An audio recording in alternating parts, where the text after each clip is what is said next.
শিয়া থেকে পার্থক্য। দেখেন, শিয়া কথাটি আম কথা, আর শিয়া কথাটি শিয়াদের কাছে পছন্দনীয়, কিন্তু রাফেজি কথাটি তাদের পছন্দের না। আসল বর্তমান যে শিয়ারা রয়েছে এরা শিয়া নয়।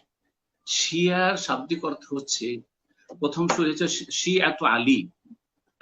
শিয়া শিয়া বলা হয় যারা সমর্থক তাদেরকে। তো আলী রাদিয়াল্লাহু তাআলার সমর্থক যারা ছিল কুফাতে, তাদেরকে প্রথম বলা হয়েছিল যে এরা আলী রাদিয়াল্লাহু তাআলার সমর্থনে আছে, সেই জন্য।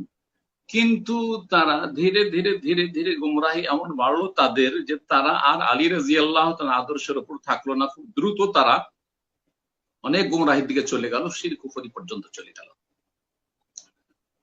তখন জৈনুল আবেদিন রহমতুল্লাহ আলাইহি, যে আলে বাইতের, তিনি বলেছিলেন যে রাফাজতুমুনি, তোমরা আমাকে ছুঁড়ে ফেললে। যখন তাকে জিজ্ঞাসা করা হয়েছিল আবু বকর সম্পর্কে, উমর সম্পর্কে, তিনি তাদের শ্রেষ্ঠত্বের কথা, ফজিলতের কথা, প্রশংসা যখন করলেন, তখন তারা বলে যে না, আপনার কথা মানি না। তখন তিনি বলেছেন, তোমরা আমাকে ছুঁড়ে ফেললে, আমার কথাকে ছুঁড়ে ফেললে, আদর্শকে ছুঁড়ে ফেললে। সেখান থেকে সুম্মু রাফিদা, তখন থেকে তাদের নাম রাফেজা। এই জন্য ওলামারা বলছেন যে তাদেরকে শিয়া বলা মানে সম্মান করা, তাদের রাফেজা বলা উচিত। এবং এদের মধ্যে অনেক ফিরকা রয়েছে। সুন্নিদের মধ্যে যত ফিরকা রয়েছে তার চাইতে অনেক বেশি ফিরকা রাফেজি শিয়াদের মধ্যে রয়েছে।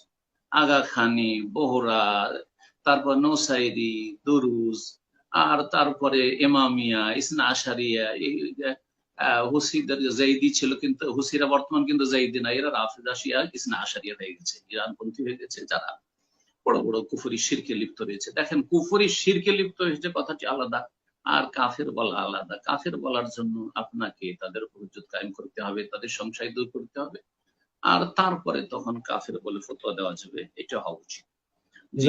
তো আশা করি কমপক্ষে এতটুকু মনে রাখবেন যে এরা হচ্ছে গোমরাহ পথভ্রষ্ট। সুতরাং এদের পথ আলাদা, এদের দিন আলাদা, এদের কিতাব আলাদা।